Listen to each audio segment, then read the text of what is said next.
Hi, I'm MTG, and welcome to another episode of Good Clean Commander. I'm super excited today because this is a very special moment, at least for me, this is the first time I sat at a table with all women. So this was super special and really fun.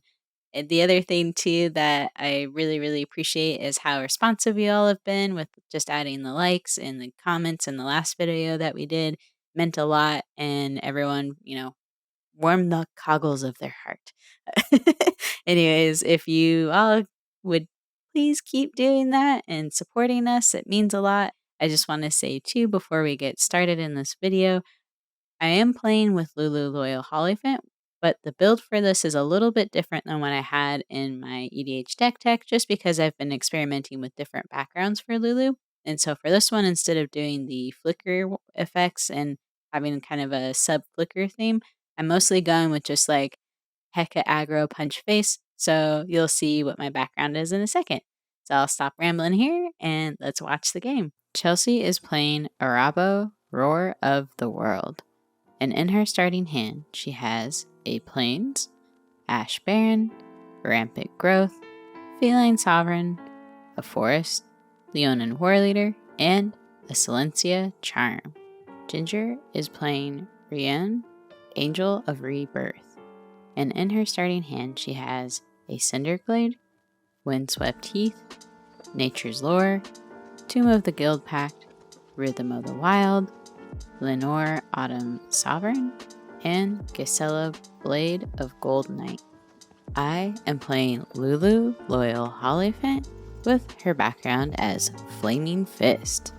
And in my starting hand, I have a Plains, Karin's Bastion, a Loyal Warhound, another Plains, a Ganjo Seat of the Empire, Halo Fountain, and an Eerie Interlude. Natasha is playing Savra, Queen of the Golgari, and in her starting hand she has an Overgrown Tomb, a Snow-Covered Forest, Polani Garden, a Reclamation Sage, Spore Frog, a Phyrexian Ghoul, and a Tendershoot Dryad. Chelsea draws for turn and plays a Forest. She then passes to Ginger. Ginger draws and plays a Windswept Heath. Paying 1 life, she sacrifices it to search for Jetmir's Garden. With that, she passes the turn to me. I draw and play a Plains as land for turn. With nothing else, I then pass to Natasha. Natasha draws and plays a Kalani Garden for turn. On ETB, Kalani Garden creates a 0/1 Saffron token. She then passes the turn to Chelsea. Chelsea draws and then plays a Plains as land for turn. Paying 2, she then casts a Rampant Growth, fetching a Forest and puts it into play tapped. Chelsea then passes the turn to Ginger. Ginger untaps, draws, and plays a Bonder's Enclave as land for turn. She follows that up by paying 2 for a Nature's Lore. Fetching an Arctic Treeline, it enters the battlefield tapped, and then she passes the turn to me. I draw and play a Plains as land for turn. Paying 2 mana, I cast a Loyal Warhound. Since one or more of my opponents has more land than me, I am able to fetch a basic Plains and put it onto the battlefield tapped. With no other plays, I pass the turn to Natasha. Natasha untaps, draws, and plays an Overgrown Tomb tapped. Paying 1 mana, she casts a Spore Frog. Having no other play, she passes the turn to Chelsea. Chelsea untaps, draws, and casts a Feline Sovereign, now raising the stakes to this cat versus dogs board state.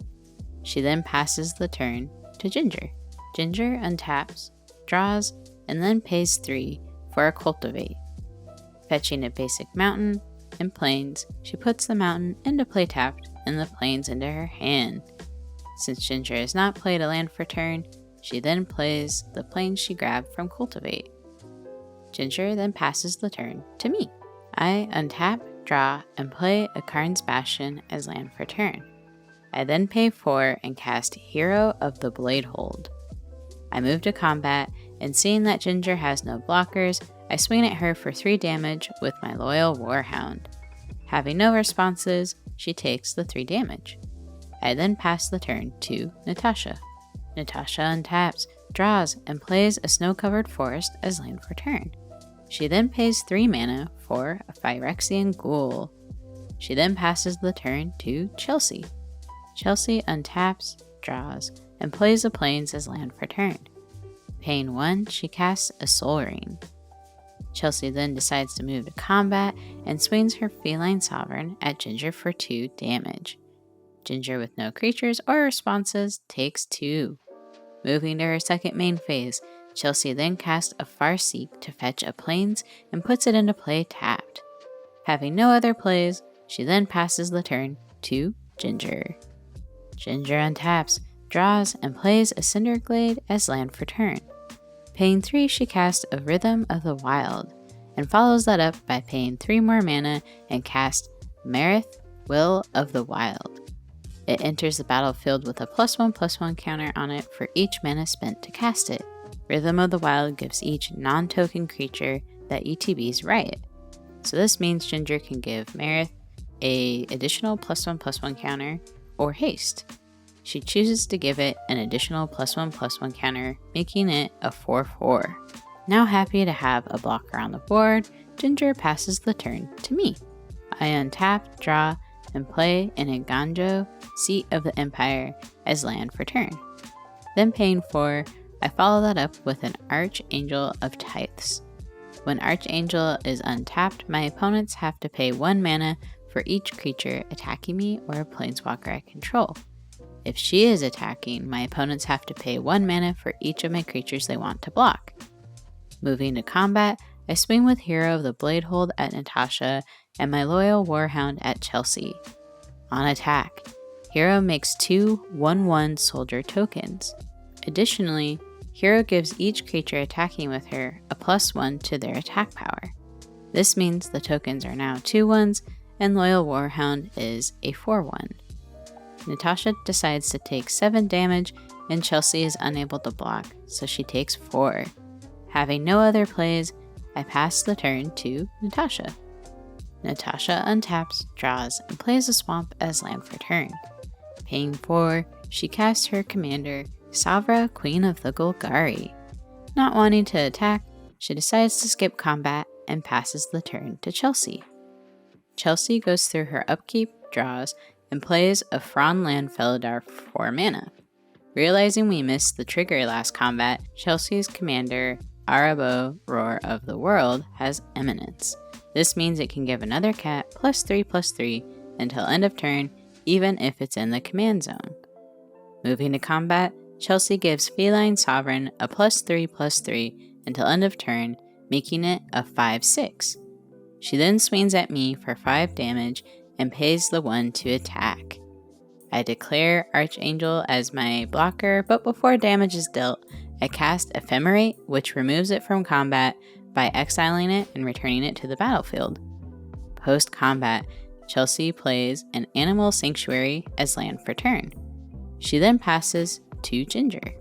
Ginger untaps, draws, and pays 5 for a Tomb of the Guild Pact. She then plays an Arid Mesa as land for turn. Waiting to crack the Arid Mesa, she passes the turn to me. I go through my upkeep, and thanks to Natasha teaching me the ways of the modern player, tells me I can rebound Ephemerate. Mind now blown, I choose to blink my Loyal Warhound. Since one or more of my opponents still has more land than me, I fetch a basic Plains and put it into play tapped. Moving to my first main phase, I cast a Welcoming Vampire for 3 mana. I then go to combat and swing my hero at Natasha and the 2 soldier tokens she creates on attack at Ginger. Since the soldier tokens have 2 attack power on ETB, Welcoming Vampire allows me to draw a card. Moving to blocks, Natasha declares none and takes the damage. Paying 1 mana, Ginger removes a counter from Marith and creates a 1/1 elemental creature token. She then blocks my 2 tokens with her elemental and Marith. My tokens die, and Ginger loses her 1/1 elemental token, taking no combat damage. and I have no other plays after that, so I pass the turn to Natasha. Natasha untaps, draws, and plays a Blooming Marsh. It enters the battlefield tapped because she has more than 2 lands. Natasha then follows that up by paying 4 for a Poison Tip Archer. With that, she then passes the turn to Chelsea. Chelsea untaps, draws, and plays a Forest as land for turn. Using her Soul Ring and 2 lands, she then casts a Leonin War Leader. Deciding not to attack, Chelsea passes the turn to Ginger. On Chelsea's end step, Ginger cracks her Arid Mesa, taking 1 life, and then fetches up a Canopy Vista, which enters the battlefield untapped. With that, Ginger starts her upkeep and draws. She then casts her commander, Rienne, Angel of Rebirth. Since Rienne is a multicolored spell, Ginger is able to draw a card off Tomb of the Guild Pact. Ginger then plays a High Market as land for turn. She follows that up by paying 4 to cast Lenore Autumn Sovereign. Tomb of Guild Pact triggers again, and Ginger draws another card. Since 2 non-token creatures ETB'd, both enter with Riot, thanks to Rhythm of the Wild. Ginger decides to give them both +1/+1 counters instead of haste. Deciding not to attack, Ginger then passes the turn to me. I go through my upkeep and decide it's time to bring my cute little commander out to make a debut. Paying 4, I cast Lulu Loyal Hollyphant. Seeing that Chelsea has no way to block a flyer, I swing my Welcoming Vampire at Chelsea. Chelsea, having no response, takes the 2 damage. With that, I pass the turn to Natasha. Natasha untaps, draws, and pays 5 for a Tender Shoot Dryad. This gives Natasha the City's Blessing, so her Saprolings get a +2/+2 to their attack power, making the 1/1 Saproling tokens that would enter a 3/3. Not seeing any good attacks, she decides to pass the turn to Chelsea. On Natasha's end step, Chelsea pays 2 mana and uses Animal Sanctuary to put a +1/+1 counter on Feline Sovereign. Now moving to Chelsea's upkeep, Natasha makes a 1/1 Saproling token thanks to Tender Shoot. Using Arahbo's ability, Chelsea gives War Leader a +3/+3, and Feline Sovereign boosts other cats, making it now an 8/8. Going to combat, Chelsea swings her now 8/8 Leonin War Leader at me, and on attack, it makes 2 1/1 cat creature tokens with lifelink, which also get an additional boost to their attack power thanks to Feline Sovereign. She sends those lifelink kitties at Ginger. Ginger blocks the 2 lifelink kitties with her commander Rienne and Marith. Since War Leader doesn't have trample, I decide to just block with a soldier token. Chelsea gains 4 life from her tokens that had lifelink, and because 3 creatures died, Poison Tip Archer triggers, and each of Natasha's opponents take 3 life. After combat, Chelsea pays 1 for a Skull Clamp, and then passes the turn to Ginger. Ginger untaps, and during her upkeep, Natasha makes another 1/1 Saproling token thanks to Tender Shoot. Drawing for turn, Ginger pays 2 for a Quisali Pride Mage. This allows Ginger to draw a card thanks to the Guild Pact. She then pays 4 for an Urza's Filter, which discounts all multicolored spells. This also includes her opponent's spells. Looking down at my mono-white deck, I feel sad. Ginger then plays a Stomping Grounds as land for turn. Paying the 2 life to shock it in, she then taps it along with 2 other mana to cast Night of Autumn. This allows Ginger to draw another card because it's a multicolored spell. Both creatures entered the battlefield with a +1/+1 counter thanks to Rhythm. Resolving Autumn's ETB, Ginger chooses to blow up the Skull Clamp. Moving in combat, Ginger uses Lenore to give Marith a +1/+1 counter. This allows her to draw a card because Ginger now controls 3 or more creatures with different powers. Deciding not to attack, Ginger then passes the turn to me. I untap, and Natasha creates a Saproling token. Drawing for turn, I pay 3 for a Halo Fountain. Before combat, Chelsea uses Franland Feladar's ability after paying 1 mana to tap down my Archangel.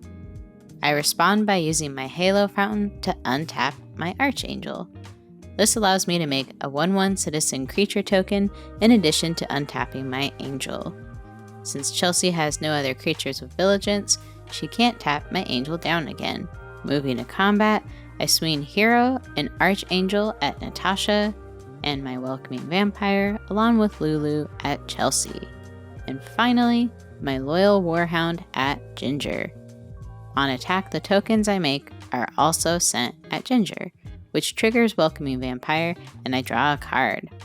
Since Archangel taxes my opponents for blocking my attacking creatures when I attack with her, Ginger and Natasha are unable to block. Natasha takes 6 damage, Chelsea, unable to stop attacks in the air, takes 7, and Ginger takes 8. Bracing for the unhappy counterattacks, I pass the turn to Natasha. Natasha goes through her upkeep and makes a Saproling token. Drawing for turn, Natasha then casts Primordial Growth. Paying the kicker cost by sacrificing a Saproling token, Poison Tip Archer triggers and each opponent takes 1 life. Fetching a basic Swamp and Forest, she is able to put them into play. Paying 2, Natasha then casts Aspect of Mongoose and enchants her commander Savra with it. Moving to combat, Natasha swings 3 of her Saproling tokens at me. Because she still has the City's Blessing, they are all 3/3s. I block them with my 1/1 Citizen, and my 1/1 Soldier, and my 3/1 Warhound. All 3 of my blockers die, and 1 of Natasha's Saproling die as well. This means each opponent takes 4 damage from the Poison Tip Archer. Having no further plays and wanting to leave mana up for Archangel taxes, she then passes the turn to Chelsea. Chelsea untaps and Natasha makes a Saproling token. On Chelsea's upkeep, I cast an Eerie Interlude, hoping to have my creatures untap for blockers on her end step, and not seeing a board wipe is likely to happen anytime soon because of Poison Tip Archer, I didn't see a need to hold on to it. Chelsea draws for turn and pays 1 for an Ajani's Welcome. She then follows that up by paying 3 to put Kahira, the Orphan Guard from the Companion Zone, into her hand. With Ursa's Filter discounting the cost, Chelsea casts Kahira for 2 mana. This gives all her cats +1/+1 and Vigilance. Because a creature entered the battlefield, Chelsea gains 1 life from Ajani. Moving to combat, Chelsea gives Sovereign +3/+3 with her commander's ability and swings it at me. She then sends her War Leader at Natasha. The 2 tokens created by War Leader are also directed at Natasha. War Leader is a 6/6 thanks to Sovereign and Kahira, giving it a boost of +2/+2 to its attack power and toughness. I have no responses and take 4 damage from Sovereign. Natasha sacks 3 Saproling tokens to give Phyrexian Ghoul +6/+6 until end of turn, making it an 8/8. With 3 creatures dying, Poison Tip Archer deals 3 damage to each opponent. Savra sees 3 green creatures dying, so Natasha will gain 6 life. She blocks the War Leader with Phyrexian Ghoul, and the War Leader dies. Natasha chooses not to block the other token cats coming at her. Since War Leader died, we each take 1 damage, and oh my goodness is Poison Tip Archer dealing out a lot of damage. Because the cats attacking Natasha had lifelink, Chelsea will gain 6 life. Since Sovereign dealt combat damage to me, Chelsea can choose to destroy a target artifact or enchantment. She decides to blow up my Halo Fountain. In her second main phase, she plays an Ash Barrens and passes the turn to Ginger. On Chelsea's end step, my creatures exiled by Eerie Interlude return to the battlefield. Ginger untaps and Natasha makes another Saproling token. Ginger draws for turn and pays 3 for Fanatical Devotion. This allows Ginger to sacrifice a creature to regenerate another one. Thanks to the discount from Urza's Filter, Ginger then casts Gisela, Blade of Gold Knight for 5 mana.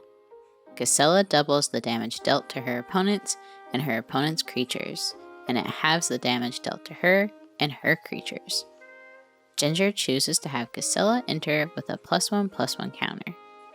Paying 2 and removing 2 counters from Marith, Ginger deals 2 damage to Poison Tip Archer. Because Gisela is out, the damage is doubled, so Poison Tip instead takes 4. Moving to combat, Ginger is worried that I will attack her, and she won't be able to block because of Archangel taxing them for each creature that needs to be blocked. Ginger asks Chelsea to tap down my Archangel so that I can't kill them. After some politicking bids between the 3 of us, Chelsea agrees to tap down my Angel to allow Ginger to live through my attack. At the start of combat, Lenore puts a +1/+1 counter on Rienne. Not wanting to lose a potential blocker, Ginger decides not to swing at anyone and passes the turn to me. I untap, Natasha makes a Saproling, and then I draw for turn. Knowing that my creatures are going to get tapped down, I try to think how I can still knock Ginger out. Since Gisela halves damage taken, I have to deal 22 or more. I cast Akroma's Will, and Chelsea responds by tapping down Archangel and Hero of the Bladehold.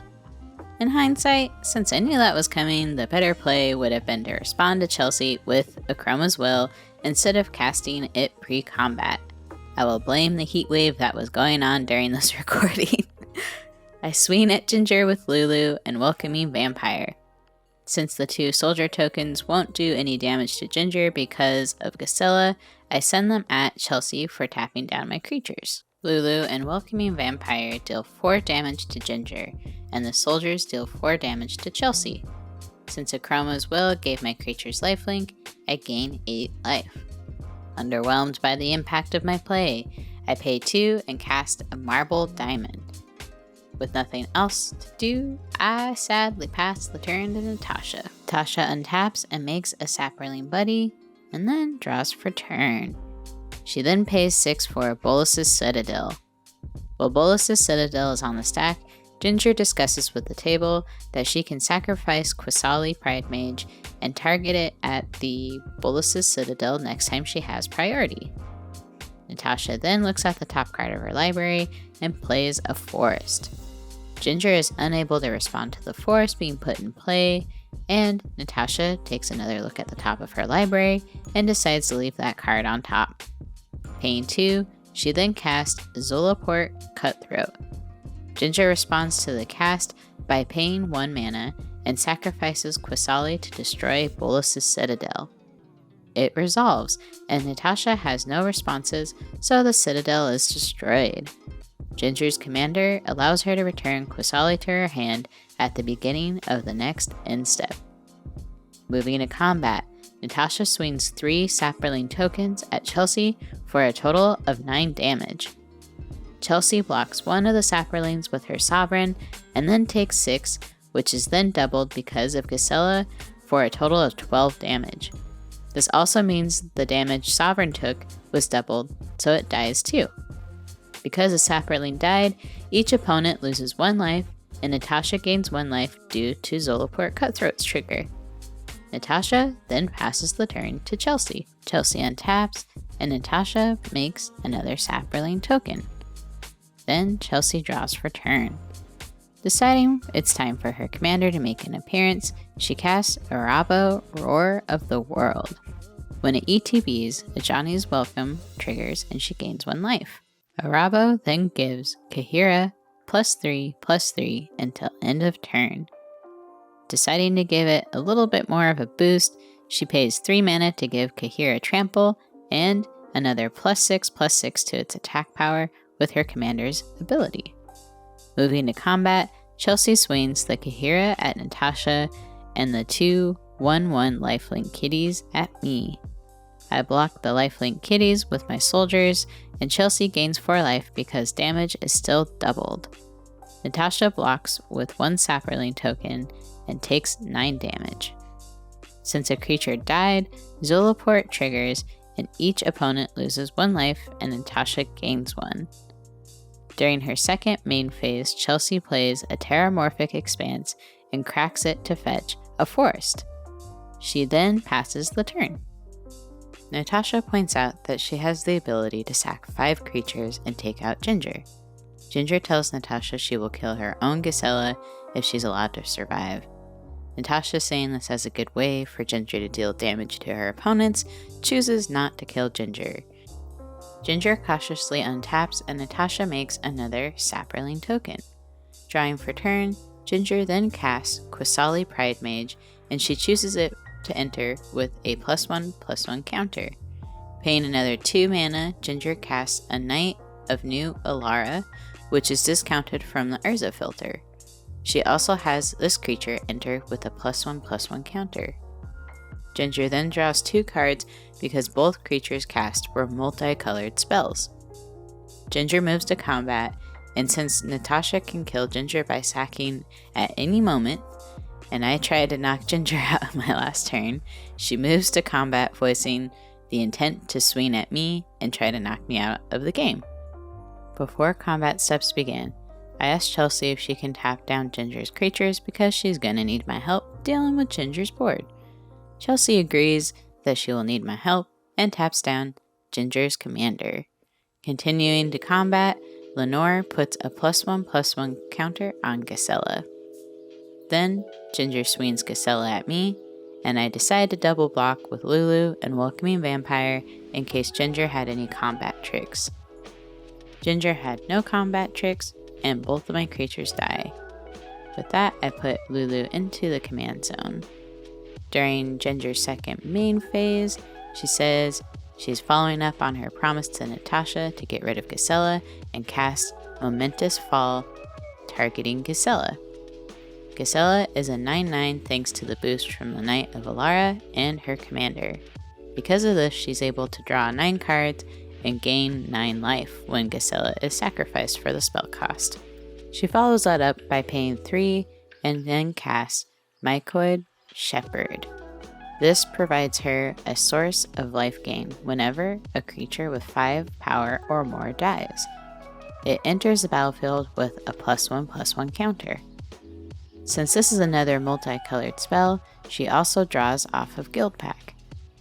Going to end step, Gisela returns to Ginger's hands and she discards 9 cards to go down to hand size. I untap, Natasha makes a Saproling, and I draw a card for turn. Since Ginger has shown that she can gain a lot of life back and put threats back into her hand, I ask Natasha to finish off Ginger if my attack doesn't knock her out.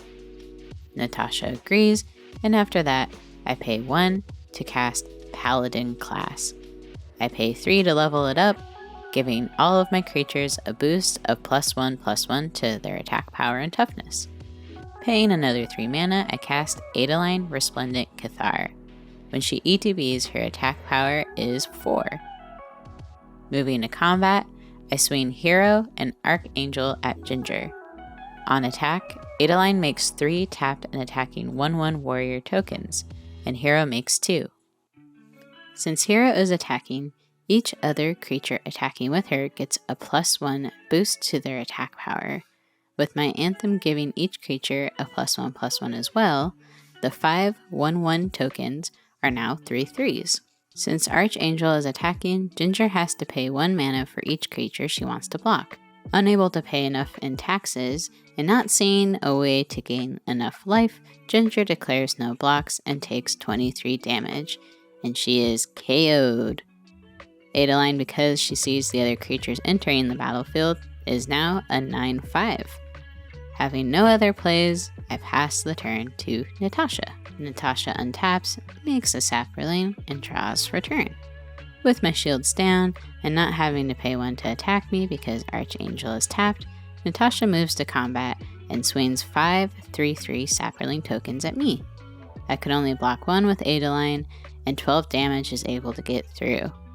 When the block Saproling dies, Zoloport Cutthroat deals 1 damage to each opponent, and Natasha gains 1 life.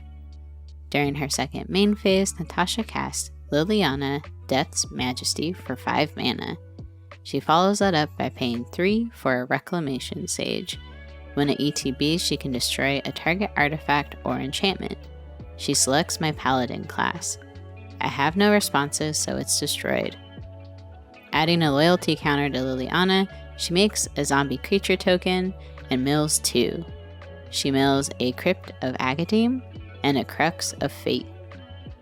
She then passes the turn to Chelsea. Chelsea untaps, and Natasha makes a Saproling token. Then Chelsea draws for turn. Paying 4 for a Alms Collector, Chelsea gains a life when it ETBs thanks to Johnny's Welcome.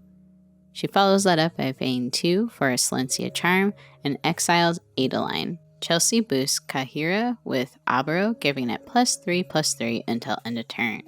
She then swings out at me for 14 damage. I go down to 3. I untap, and Natasha makes a Saproling. Before I draw for turn, Natasha now has enough creatures on board to sacrifice them all and drain us out for a total of 12 damage.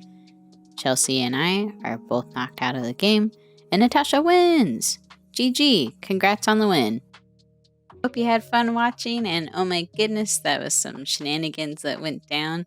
Great job, Natasha, especially closing out that win. I do have to say, though, for the MVP cards, I think Natasha pretty much had all of them. Between Tindershoot Dryad, which I think deserves the MVP slot just because of how many Saprolings were, being created, and then that was used as sack fodder later to close out the game. But with Poison Tip Archer did a ton of damage in the beginning of the game and really put Ginger and Chelsea kind of in a dangerous spot. Thankfully, I was able to gain a little bit of life, and Chelsea was able to gain a little life, but Poison Tip Archer did work because it also deterred us from wanting to board wipe as well. So I think it just really kind of shaped the way of the game into Natasha's favor. So again, congrats, and great cards you had in there like Tindershoot Dryad and Poison Tip Archer. Those are definitely the MVPs of this game. So thank you everyone for watching, and have a good one. Bye.